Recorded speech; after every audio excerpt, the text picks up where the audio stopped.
हाँ, एक तरफ स्क्रीन पर जो ये जन सैलाब देख रहे हैं ना, इतनी बड़ी भीड़ और इतना बड़ा बवाल, ये कहीं और नहीं बल्कि ब्राजील के अंदर मच रहा है। और ब्राजील के अंदर हाल ही में चुनाव हुए हैं। लूला डिसिल्वा राष्ट्रपति बनने वाले हैं, जीत चुके हैं, बस शपथ लेना है। लेकिन उससे ही पहले ये लोग सेना को बोल रहे हैं डिसिल्वा को पकड़ो, डिसिल्वा को पकड़ो, इसे जेल में डालो। आखिर बात क्या है? तख्ता पलट की मांग खुद जनता क्यों कर रही है, जानेंगे क्या है मामला। तो वहीं दूसरी तरफ भारत ने तो ताबड़तोड़ जवाब दे दिया है। अमेरिका के खिलाफ भारत ने वोट कर दिया है। और मजे की बात यह है कि भारत के साथ साथ 184 देश साथ आ गए हैं अमेरिका के खिलाफ। जानेंगे क्या है मामला, ये जानते हैं इन खबरों को विस्तार से। ये जो सीन देखा ना आपने, इतनी बड़ी भीड़, लोग रास्ते पर आ चुके हैं, सड़कों में टायर वगैरह जला के रोका जा रहा है रास्ता को।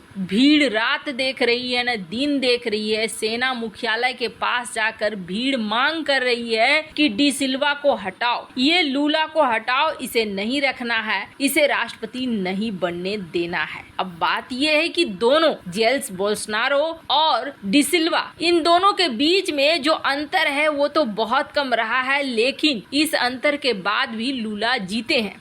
लूला को मिला है 50.9%, तो बोल्सोनारो को मिला है 49.1%। पर यहाँ पर समस्या खड़ी हो चुकी है। बोल्सोनारो ने पहले 2 दिन कुछ नहीं बोला, लेकिन बाद में कहा कि ठीक है, मैं सत्ता देने को तैयार हूँ। लेकिन लूला को कभी भी न तो बधाई दी और न ही अपनी हार स्वीकार की। लूला ने बहुत कम वोटों से हराया, पर यहाँ समस्याएं अब फिर से रूप लेने लगी। बोल्सोनारो ने, को बता दें, भारत के साथ रिश्ते बहुत अच्छे रखे। भारत के समर्थक माने जाते हैं बोल्सोनारो, और लूला चीन के समर्थक माने जाते हैं। अब यहाँ के लोग आक्रोश में क्यों है? तो 2 कारणों से आक्रोश में है। पहला कारण इन जनता का भड़कने का ये है कि पिछले चुनाव से पहले भ्रष्टाचार के आरोप लगे थे लूला के ऊपर, और लूला के ऊपर जब ये आरोप लगे तो मामला कोर्ट में पहुंच गया। कोर्ट में मामला सिद्ध भी हो गया। सिद्ध होने के बाद कोर्ट ने इसे सजा दे दी, और इस सजा में ये चुनाव में भाग नहीं ले पाए थे, जिसके बाद बोल्सोनारो जीत गए थे और बोल्सोनारो राष्ट्रपति बन चुके थे। लेकिन इसका मतलब क्या है कि जनता बोल्सोनारो को चाह रही है और डी सिल्वा को नहीं चाह रही है? तो आपको बता दें, जनता ऐसा कुछ नहीं है। जनता इस वक्त न तो बोल्सोनारो को पसंद कर रही है और न लूला को पसंद कर रही है। इस वक्त ब्राजील की जनता और हजारों समर्थक ये चाह रहे हैं कि यहाँ पर पहले सेना की एंट्री हो, सेना यहाँ पर इंटरफेयर करे। हालांकि कुछ लोगों का ये भी मानना है कि ठीक है, हम बोल्सोनारो के समर्थक तो नहीं है, लेकिन अगर जरूरत है तो बोल्सोनारो को रखो, लेकिन लूला को मत रहने दो। अब लगातार 3 दिन से यहाँ धरने प्रदर्शन हो रहे हैं। 2018 में लूला को जो सजा दी गई थी उसे याद दिलाया जा रहा है। ब्राजील में भी ठीक वैसे ही हालात पैदा हो गए हैं जिस तरीके के हालात अमेरिका में पैदा हो गए थे जब ट्रम्प चुनाव हारे थे और बाइडेन को सत्ता मिली थी। अब इसी तरीके के हालात ब्राजील में भी हो रहे हैं। अब देखना है कि क्या सेना इस मामले में सचमुच में एंट्री लेती है या फिर हालातों को ऐसे ही छोड़ देती है। खैर, जहां ब्राजील में ये सब कुछ हो रहा है ना, तो वहीं दूसरी तरफ एक बहुत बड़ा झटका दिया है अमेरिका को भारत ने। 184 देशों के साथ अमेरिका के खिलाफ भारत खड़ा हो गया।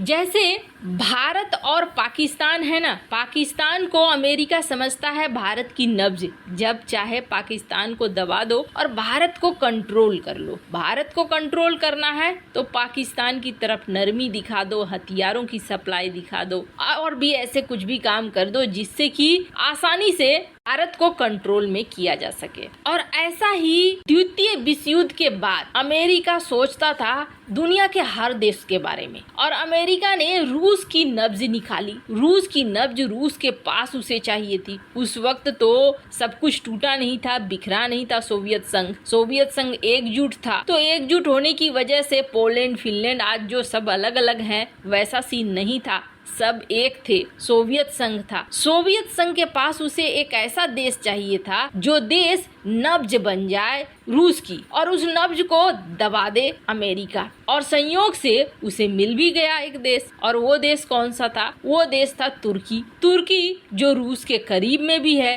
और रूस की नब्ज बन सकता है। अब अमेरिका ने क्या किया? तुर्की के जमीन पर बैलिस्टिक मिसाइलें तैनात करनी शुरू कर दी। बैलिस्टिक मिसाइलें जो तैनात की, यहाँ पर काला सागर में अपनी न्यूक्लियर सबमरीन भी तैनात कर दी। मतलब कि उस वक्त के सोवियत संघ को टारगेट करने के लिए अमेरिका ने तुर्की का सहारा ले लिया। हालात एक समय इतने डेंजरस हो गए थे कि काला सागर में अमेरिका के सबमरीन थे नीचे में, और ऊपर में सोवियत संघ का युद्धपोत जा रहा था। उस युद्धपोत और अमेरिकी सबमरीन के बीच हल्की सी टकराव हो गई थी। अब इस टकराव के बाद ऐसा लगा था कि यहाँ बड़ा युद्ध भड़क उठेगा। रूसी युद्धपोत को पता नहीं था कि नीचे अमेरिकी सबमरीन है। हालांकि मामला को किसी तरीके से सॉर्ट आउट किया गया। तब रूस के कान खड़े हो गए। रूस को समझ में आ गया कि यहाँ तो अमेरिका उसे घेरने की कोशिश कर रहा है। बस अचानक से एक दिन अमेरिका जगता है और अपने फाइटर जेट को भेजता है कि हमारे चारों तरफ देखो, सब कुछ हमारी बाउंड्री में ठीक है कि नहीं। अमेरिका के जासूसी फाइटर जेट ये देखते हैं कि यहाँ तो अमेरिका के दरवाजे में मिसाइलें तैनात हैं, और वो भी अमेरिका की तरफ मुंह करके,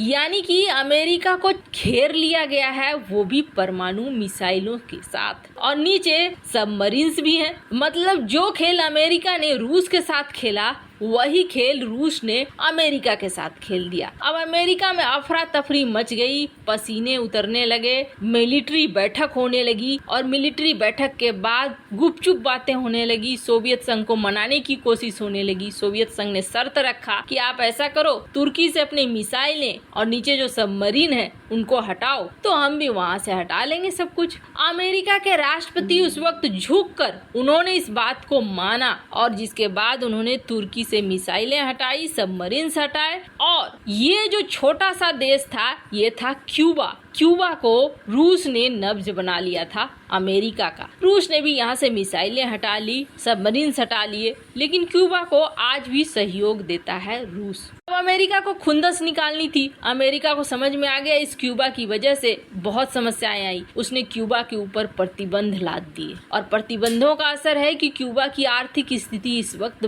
बहुत खराब है। और इसी को लेकर यूएनएससी में हुई बहस और वोटिंग प्रक्रिया की क्यूबा के ऊपर लगे हुए प्रतिबंधों को हटा लेना चाहिए। आपको बता दें, बड़ा ही रोमांचक रिजल्ट आया है, क्योंकि इसमें भारत के साथ साथ 184 देशों ने अमेरिका के खिलाफ वोट किया है और कहा है कि प्रतिबंध हटने चाहिए। हालांकि प्रतिबंध नहीं हटने चाहिए, इसके लिए अमेरिका और इजराइल ने वोट किया है, जबकि यूक्रेन और ब्राजील गायब रहे हैं। हालांकि पाकिस्तान, चाइना, रसिया सब ने सपोर्ट कर दिया है। वैसे आपको क्या लगता है, क्या भारत को अमेरिका के खिलाफ नहीं जाना चाहिए था? कमेंट कर अपनी राय जरूर बताएं।